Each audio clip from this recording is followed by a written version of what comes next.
साधेपणाची सत्यकथा भाग दुसरा. किसनराव बाणखेले यांच्या जीवनावरील ही कथा.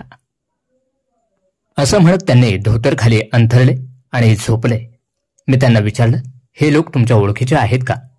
आपल्या खोलीत आलेत म्हणजे आपलेच असणार कोणीतरी, ते म्हणाले. बघता बघता त्यांना झोप लागली. सकाळी उठलो तर तेच लोक आमदारांना विचारत होते, कुठलं गाव? त्यांना माहिती नव्हतं.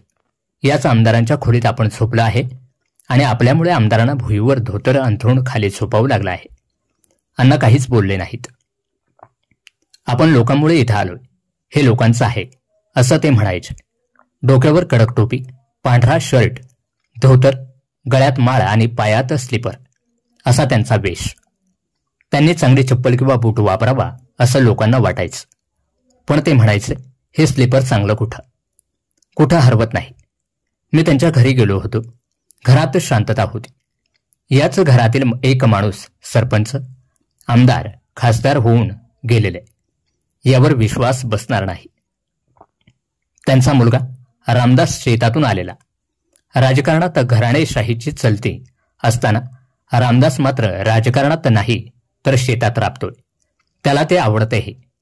सकाळी उठून शेतात जावं, काम करावं, गुरंढोरं सांभाळावी, आईची सेवा करावी, एवढंच त्यानं ठरवलं आहे. खासदारांचा मुलगा म्हणून कसलाही रुबाब नाही.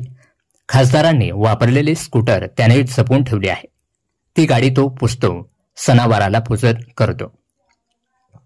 किसनराव बाणखेले आणि त्यांचा काळ आता गेला. आता राजकारण नव्या स्वरूपात आलंय. माणसं बदलली आहेत आणि राजकारणानेही वळणं घेतली आहेत. नव्या पिढीला बाणखेले यांची ही गोष्ट पटणार नाही, कारण एवढा साधेपणा जपणारा राजकारणी असू शकत नाही असं त्यांना वाटेल. पण ही कथा नाही तर सत्यकथा आहे. एका साध्या राजकारण्याचा हा जीवन प्रवास आहे.